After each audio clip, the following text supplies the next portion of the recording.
It's Mark Elliott from Fluent Finance Abroad once again, and I'm lucky to say that I'm here in Malaga City. Today I'm having a conversation with Mark Sanderson from the Ayuntamiento de Malaga. But Mark, please introduce yourself and what you actually do here. So I'm an advisor to the mayor of Malaga for international economic development and the director of the Malaga Open for Business office. Well, is this a new role for you? Yeah, it's a new role. I joined the city in 2009, so it's been almost 15 years now. It was a position as an advisor to the mayor, and so I created the office, Malaga Open for Business, and this department that is focused on promoting the city as a business destination, as a tech hub, just 15 years ago. How did you land in Malaga? Well, it's kind of interesting. Yeah, I'm originally from Texas, grew up in a small town outside of Dallas called Nacogdoches, which actually is an Indian name there in Texas, but was always fascinated with travel and living abroad. In Texas, we speak a lot of Spanish. I studied some Spanish, but didn't know it very well. My brother studied in Argentina. And so I was like, I need to study Spanish somewhere. So I decided to look at Spanish schools, across South America and in Europe, and found actually a Spanish language school in Malaga in 2002, just searching on the internet, just by chance. It had a good reputation, had some students from the US that had attended the school called Malacca Institute. And so I decided to come for 6 months to Spain and to Malaga to learn Spanish. I looked at Salamanca, I looked at Barcelona, other places, but something attracted me to Malaga. I knew nothing about it. I pronounced it incorrectly when I first arrived. Learned that Pablo Picasso was born here and things like that. But yeah, I came to study and perfect my Spanish. That was the idea. And did you learn Spanish in 6 months? I got pretty far. When you dedicate, your time and study in the school, I lived with a host family and was practicing. It was my job. I really took it seriously and tried to focus. And in 6 months, you can move pretty far. And I made some friends, Spanish friends, and started meeting other people. So yeah, I think I got, a very good base, that's for sure, that I've been able to build upon and improve over the years. So after that 6-month course, you went back to the States, is that right? Yeah, there wasn't much left to do. Went back to the U.S., had some friends that were working in Washington, D.C. at the time. They said, you speak Spanish, maybe you can help out with immigration here in D.C. with some of the policies and things like that. So I moved to Washington, D.C. and was able to be a part of Homeland Security, which was a new department that was created in the United States after September 11th attacks, and was focused on security for the country, and obviously borders and immigration is important. So at that point, my Spanish language skills helped me get the job, and was able to work in Washington, D.C. for a little over 3.5 years, and had a great time there learning about how governments operate. And while I was there in D.C., I worked for a gentleman who was ironically named the U.S. ambassador to Spain. So he moved from Washington, D.C. to Madrid. He's like, hey, you speak Spanish. Why don't you come with me to Madrid and be my chief of staff? So I was very fortunate to have that opportunity to move from D.C. to Madrid and work at the United States Embassy for 4 years. And again, have the opportunity to learn how countries interact, both on political, military, obviously business level, cultural level, which was really exciting to see, and had a chance to learn a lot more about Spain at that time from Madrid. And we traveled all over and met lots of mayors and lots of people, and of course met the mayor of Malaga. So the relationship between the US and Spain back then was pretty important, as it obviously. Yeah, the relationship's always been important. We always talk about how there's different levels of relationship and different channels, if you will. So on a military level, we've always had a great relationship and friendship, and there's obviously U.S. bases in Spain. But on a cultural level as well, exchanges, sports, and things like that. Sometimes there's a difference in politics, but it usually doesn't last long. Either one side or the other is a little bit different. But in general, I think there's a positive view and a positive influence in a relationship between the two countries. So just to recap, so you came to study in Malaga. You went back to the States, but you came back again. Was there another reason for that? Was there a romantic reason or something? Did you meet someone here or something? Well, I did meet my wife when I was studying here. We started, dating, but we didn't get married until I moved to Madrid. So when we got married, we moved to Madrid. We spent, again, 4 years there. And as I said earlier, we met the mayor of Malaga, And he was interested in building relationships with the United States, with universities, with companies. And so I started helping the mayor of Malaga, as we were helping other mayors as well. We were helping mayors from Seville, from Pamplona, etc. But certainly the mayor of Malaga knew that I had studied Spanish here. He knew that my wife was from Malaga. So I think he kind of took that into an account. And, I started helping him, build those relationships, and then eventually said, why don't you come and do that for me full time when I was leaving the embassy and make an office, be an advisor for foreign companies because, which of course the mayor is still the mayor today. He's been the mayor for over 24 years. He had a vision, I think, to create a more international city. They were already doing it from a tourist perspective, but I think, they needed some advice and help from a business perspective, a technology perspective. So that was his idea, which is why he, asked me to join, and I've been here ever since. I've been in Spain, in the Malaga area for 20 years. Been coming to Malaga. Malaga's changed a lot. What was it like though when you first arrived? Yeah, I mean, the first time I came here was 2002. It was definitely a very different city. As I said, the Pablo Picasso Museum was not even open yet. And so, the city was, it was rough. I would say it was different. It was very Spanish. To me, I didn't encounter many foreigners except for the students, right? I mean, obviously a lot of European students come here to study Spanish for 3 weeks or 6 months and things like that. So I did encounter a lot of young people from the Scandinavian countries, from the UK, from Germany, et cetera. But I didn't see a lot of international business per se in Malaga. And of course, from an infrastructure perspective, there were lots of differences that there are now. I mean, the only pedestrian street at the time was Calle Larios, and it was recently, paved and pedestrian. So the rest, there were cars everywhere and parking and things like that. The train station was with the old train station in that area, in that neighborhood, and the bus station, the airport had the old terminal still at the time. And of course, Muelle Uno, the port area was sort of abandoned. They were trying to figure out, I think, what to do with it at that point as well. So there were some old buildings and silos and things like that. So, all that's been renovated and changed over the years. And so Malaga it was a different city. It was more like a port city. Would that be Yeah. fair? Yeah, it was definitely a port city. I mean, it's what I've said over the years is it was sort of just the gateway to the Costa del Sol. It was Costa del Sol was already an established brand, and definitely many people knew about that area where the golf courses and hotels are. And Malaga was literally just the train station and the airport. Even at that time, cruise ships didn't really come here. Well, the other thing is, of course, they built the cruise ship terminal as they did the port area in 2011. And before that, really cruise ships didn't come here. They had the ferries that go to Melilla and things like that. But so, yeah, absolutely, it was a totally different city, I think, at the time. I remember that the tourism, there weren't that many tourists that would come to Malaga. Yeah, again, people, when they planned a vacation, they would fly into the Malaga airport, but they would obviously, turn right and go down the coast. I mean, people didn't plan a vacation to go to Malaga City because there weren't many hotels at that time either. There weren't many, obviously, the museums, as I mentioned. Today we have over 40 museums and galleries, and all that's been created in the last, 24 years because in 2002, there was 1 or 2 museums in the entire city. So, yeah, with the change, the pedestrianization, the museums, came the hotels, came the tourists, to the point where, I say now that it's no longer, it is still the gateway to the Costa del Sol, but it now has become a destination itself. And so, when foreigners are sitting around their table deciding where they're going to go on vacation, they now say, hey, let's go to Malaga. Let's get an apartment or get a hotel in Malaga. Let's stay there for 3 or 4 days. Let's, have good food, enjoy the museums. It's the destination now, which again, 20 years ago was not the case. No one really came to Malaga just on vacation. It was just a pass-through city. It was just a port city that they just happened to, be at for a short amount of time.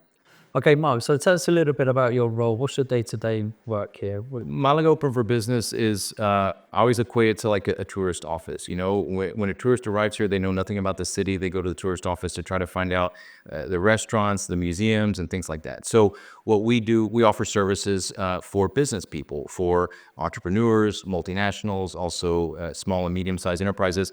that are curious and want to know about Malaga. If they want to open up an office here, they want to have relationships with other companies. So we provide those services from Malaga Open for Business. We also do promotion. So we obviously promote Malaga as a business destination. We have a website. We have a quarterly newsletter. We have videos and things like that we put together. We have brochures that just talk about the positive aspects from a business perspective, not a tourist perspective, to entice people to learn about Malaga and to hopefully make an investment here or open up their offices here. So we provide those services to the companies. Recently, we get a lot of inquiries from companies that say we're looking at 2 or 3 cities in Spain or maybe in Europe to open up a new office. We want to have 40 people, but they need data. They need answers to some of their questions. So we provide that information. A lot of times we already have it prepared, but if not, we create sort of a personalized brochure or a memo that talks about all the questions that they have. So obviously the talent pool, number of engineers typically is what they're looking for, office space, where they can work and things like that. So relationships with the University of Malaga, the Chamber of Commerce. We're their point of contact. We're their, as I said, like a tourist office to kind of guide you in the right direction and help provide a little bit of confidence, saying this is the process, here's how you do this. And then, of course, they're foreign companies, so they're sometimes, well, this isn't how we do it in my country. Is this correct? And I can say, yes, it is. I can provide that validity along the way and through the process. And then, of course, we work with many other, companies, advisors, lawyers, companies like yourself as well to help provide professional advice, because we are just, again, the first point of contact. We know a lot, but we're not the experts. We leave that to the tax experts, to the law experts and things, and real estate experts for that matter, but we can point them in the right direction. So that's what we do. It's a municipal service. The idea is to try to, just like we want to try to bring tourists to our city, we want to try to bring businesses, we want to bring conventions or congresses here. So we work on that area. Tell us a little about technology, because there's a big drive behind IT and technology and making that a bit of a hub. Over the years, Malaga's had a very strong relationship with telecommunications. Both the university and some of the companies that were here in the 60s and 70s were related to telephones. So we've always been, focusing on technology. In the late 80s, there was a movement across Europe to create, business parks specialized in technology, tech parks, if you will. And so Malaga did that as well with the help from the regional government of Andalusia. They created the Andalusia Tech Park, which is now called Malaga Tech Park. But that was created in 1992 with the idea and purpose of, attracting or concentrating tech companies, building on some of the telecommunications companies already here in Malaga. And, that park started with just 8 companies and was just a kind of land outside of the city that the city donated, and has grown since then. I mean, as we know today, it has over 680 companies, close to 25,000 people that work out there. Lots of, Spanish companies, but also obviously international companies. And we've just seen a flow, as technology's grown around the world, and Malaga became a location for some of these software development companies, for tech companies to be located, and if the tech park provided some benefits and synergies with other companies that seem to all work out and make sense. But you make an interesting point. So it's you're not just driving international business here, but Spanish companies are using Malaga to host their businesses and stuff like that. And I think that's an important point, that maybe that it's not all about bringing international companies to Malaga, is it? No, I mean, honestly, the mayor's idea was he saw at the time when he became mayor that, talented people from Malaga were leaving to follow their careers in other parts of Spain or other parts of the world.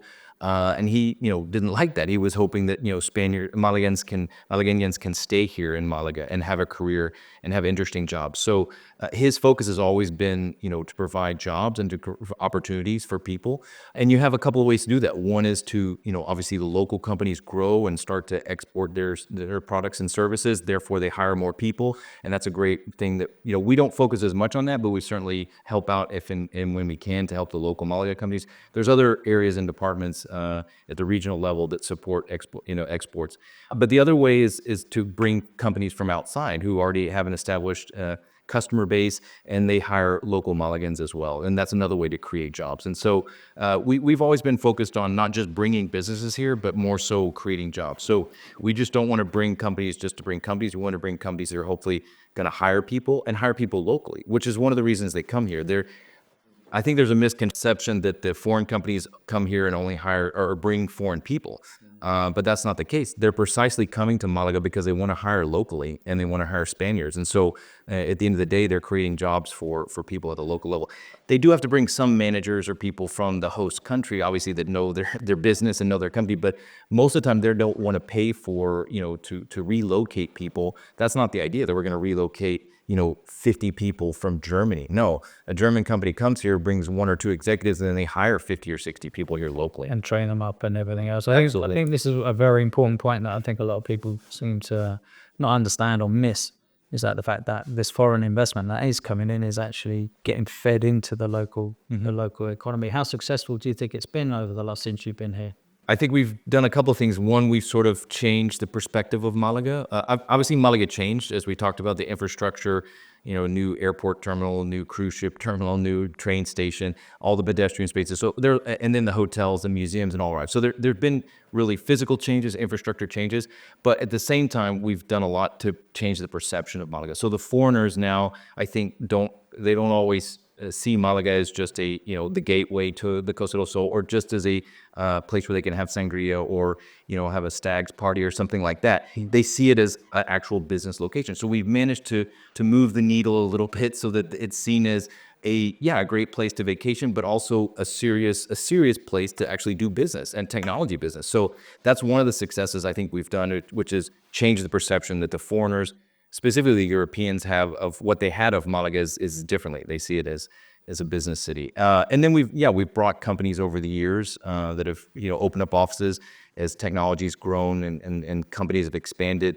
When they look to have an office outside of London or Berlin, it cost them about the same, or it cost them less, to open up that second office in Malaga. So we've been able to capture those companies and to have successes. And I've talked to thousands of companies over the years, and know that more than hundreds have come here and set up business. So can you name some? Sure. I mean, ITRS from the UK in particular, Ebury, depending on how you want to pronounce it, was founded by Spaniards in the UK, but have grown a lot here in Malaga as well.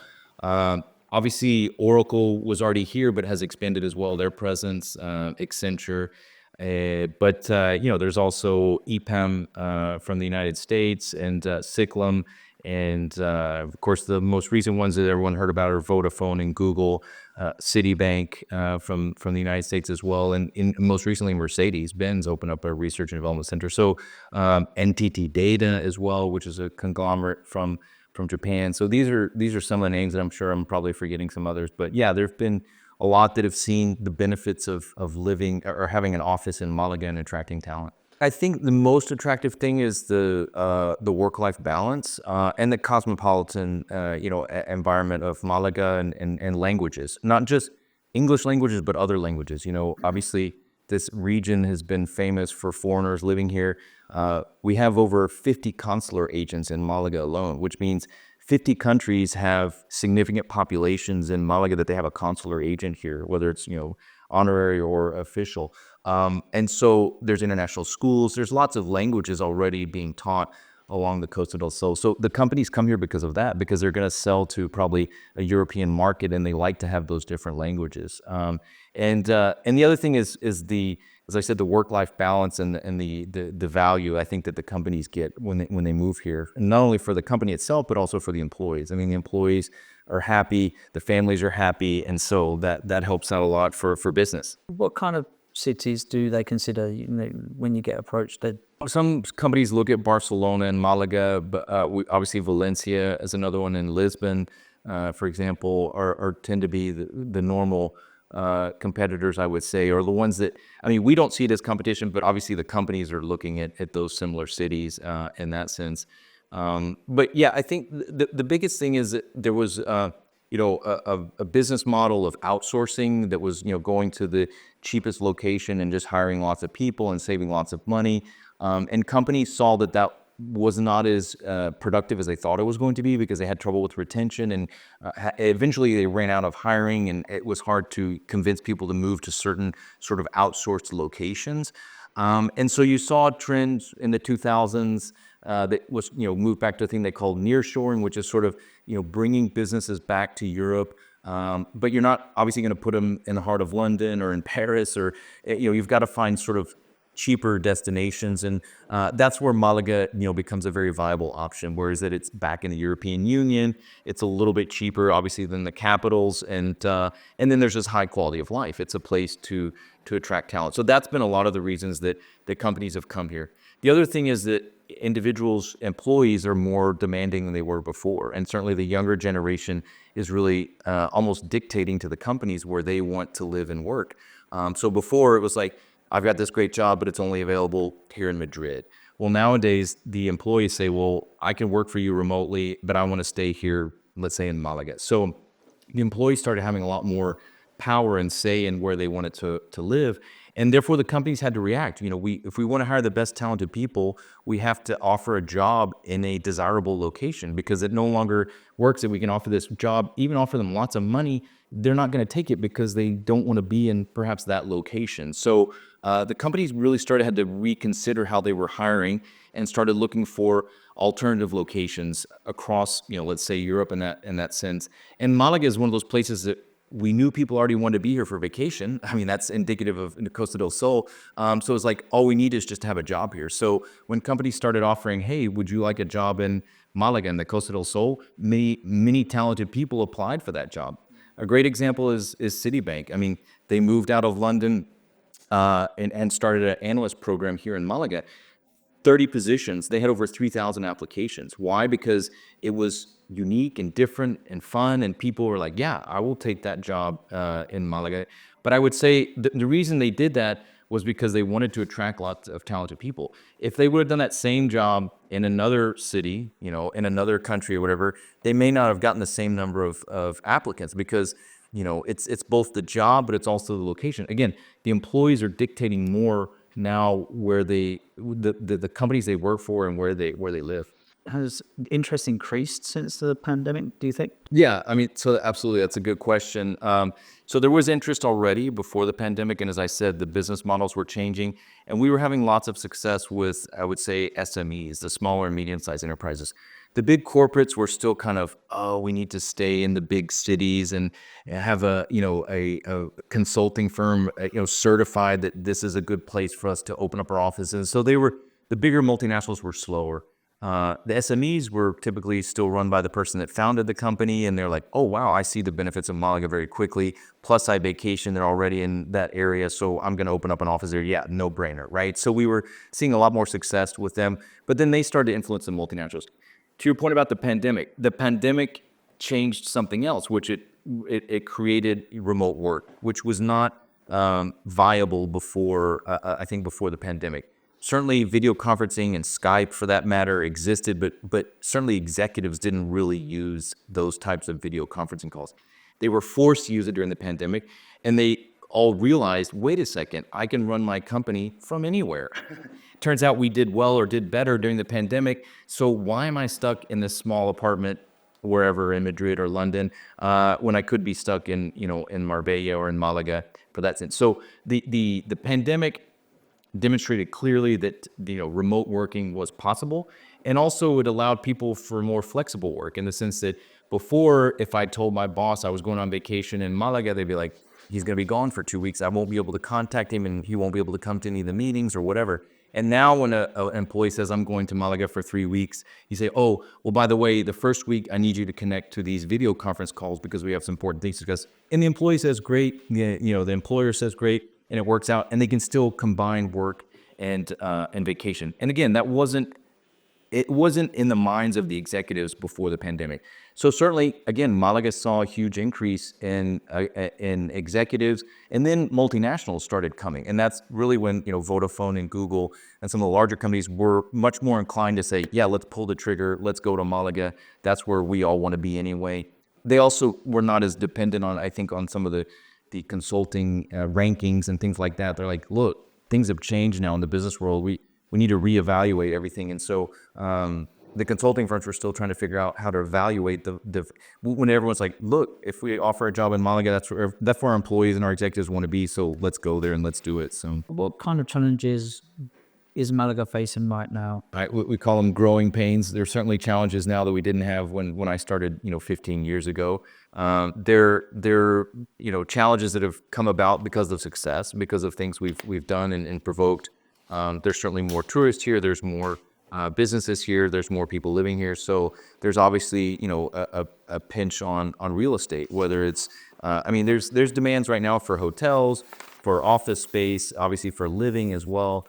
So these are issues that must be addressed as a city grows and expands, which we are doing right now. And then with that comes, more people, more mobility. I mean, you have to improve your infrastructure and add more capacity to whether it's metros or commuter trains and even just, the highways and things like that. So those are issues that we're starting to see have to be addressed in the future. And then, of course, in a recent, couple of years, we've had issues with water in some areas of Malaga, not the entire region or coast, but it starts to be, because there's more people here, there's more demand on the water sources. And then if you throw in a little bit of a drought, which are, by the way, normal. I mean, we've had droughts in this region for hundreds of years. It's all part of the cycle. But the problem is those dips and valleys now seem to hurt a little bit more because there's just far more people using water on a daily basis. So those are challenges that we have to continue to stay on top of. I mean, I think we've managed it fairly well, all of those issues in the last couple of years, but they are certainly ones that are concerns and we have to keep working on. What would you love to see implemented in Malaga in the next 10 years, let's say? What I like to see implemented is a good strategy for continued growth, but sustainable growth that's respectable, for the environment and can sustain all of the demands that we have right now on the infrastructure and the people that are moving here. We're getting more and more inquiries from people from the States, from your homeland. Why do you think that is? There's always been an interest in this region because we have a military base, a naval base in Rota, which is nearby. And so a lot of military Americans learn about this region because of that, others because of coming here on vacation. I think, most people saw it as sort of a place to vacation, but not really as an option for actually living. And, I think over the years, Americans have seen Europe as more of an option to live. And then again, Andalusia and Malaga becomes a viable option for them. Perhaps, hopefully it's because of some of the promotion that we've been doing, from a tourism perspective and also from a business perspective. So we obviously have a direct flight between New York or Newark and Malaga. And so we do a lot of, tourist promotion. A lot of Americans really only go to Madrid, Barcelona, and Granada, and Sevilla, I guess, sometimes, because that's sort of on their bucket list of things to do. But now, I think, Picasso, Antonio Banderas, Andalusia becomes sort of a package travel destination for a lot of Americans. And so there's more interest from a tourist perspective. And then again, they start to see about, Caterpillar has a demonstration center here, a large U.S. company. Citibank opens up an office. Google has a cybersecurity center here. So there's also more Americans that are coming here for business. And whether they work for those companies or they are collaborators with them, they learn more about this city, and they've hopefully fall in love with it and like it. And so I think, we've just managed to, again, sort of move the perception of Malaga and Andalusia, for that matter, with the Americans. And they learn about this, fantastic region in the south of Spain that maybe they didn't know about or appreciate as much. And so I think it's a combination of things we've been promoting and working on. And again, the Americans that come here, most of them fall in love with it, and therefore, word of mouth, they start to share it with their friends and family, and it becomes more and more important and valuable. I feel that some of the Americans that we've spoken to that are taking the decision to invest there, they're quite surprised about the infrastructure that's here. The south of Spain, the infrastructure in here is absolutely is incredible, really, when you compare it maybe to the south of Italy or somewhere where it's not as developed or as developed as it is here. I think that's a big thing. Culture is a big thing, but also I think obviously it all comes down to money. Yeah, and the cost of living in the US at the moment is really a driving factor. From what we're hearing, they just want to get more from their dollar. Sure, absolutely. That'll always be the case. Okay, so as an American, would you agree with the statement that Malaga is like kind of like the California of Europe? Sure, although I would throw it the other way around. I mean, I think California is like Andalusia or Spain. You know, we have the Sierra Nevada mountains here in Andalusia, and they have Sierra Nevadas in California. But certainly there's similar climates and geography in a lot of ways. So yeah, I mean, I think in a lot of ways that people love California because of the good weather, and likewise they like Malaga and Andalusia because of the good weather. And the wine, I guess. Wine, again, yeah, there's similar climates, so they have similar products. Olive oil, I mean, I know they grow olive oil in California, as they obviously grown in Spain for many generations as well. I've also heard another statement that Malaga is becoming or wants to become like the Silicon Valley of Europe. What's your take on that?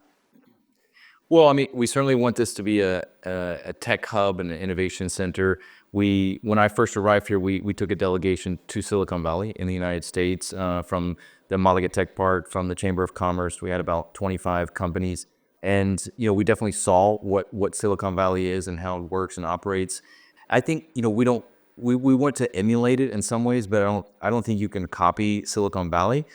We've tried to take the good things from Silicon Valley, but we've also looked at other regions around the world. I mean, whether it's London or Berlin, obviously the Nordic countries, Israel has always been famous for startups and innovation and technology. So we've looked at those different innovation centers around the world and tried to put together the right mix and blend in Malaga.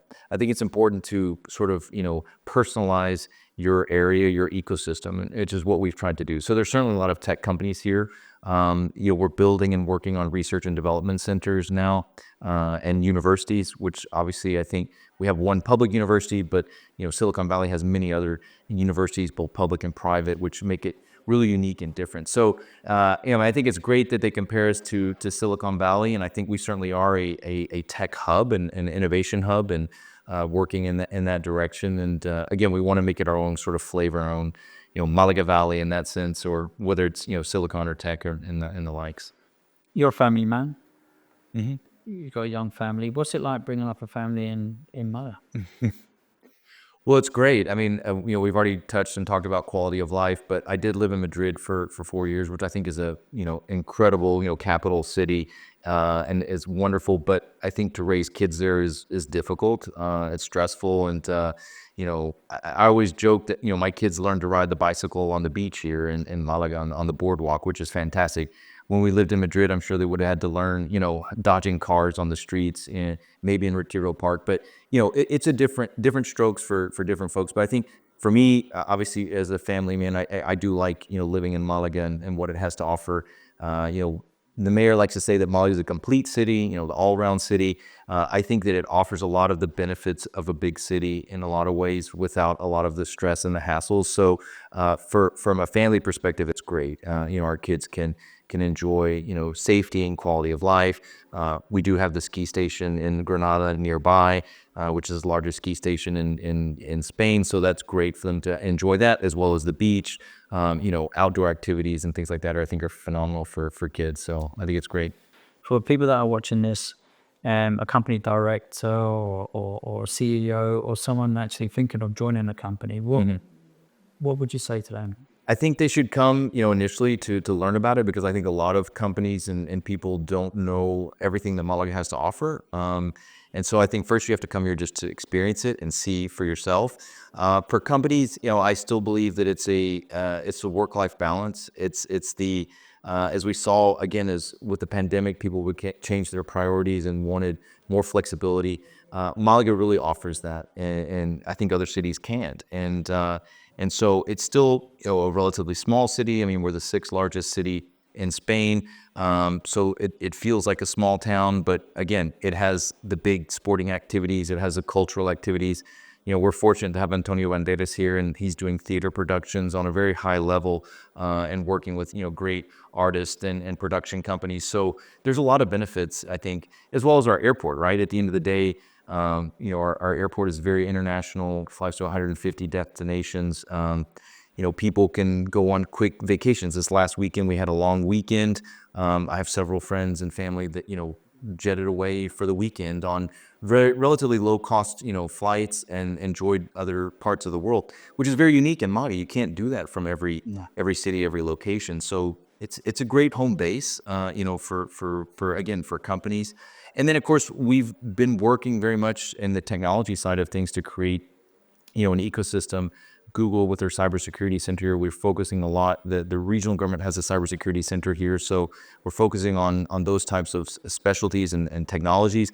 We have a digital content hub here, which is around video games and augmented reality, virtual reality. So we have lots of expertise in that sector as well. And now we're focusing on microelectronics. I mean, the IMAC is the microelectronics university in Belgium is going to be opening up a laboratory here in the future, and that's going to be fantastic for microelectronics and the future of speed at which we can process all of this data and information. So from a business perspective, there's good reasons to be here, as well as the ecosystem continues to grow. And again, quality of life, happy employees make good employees. So If someone watching this video would like to get in contact with you and your department, how can they do that? through our website, malagopenforbusiness.eu, and we also obviously are on LinkedIn. My profile is there as well, so they can contact us through that easily. We have our phone numbers and email addresses available for them. Perfect. Thank you. Thank you.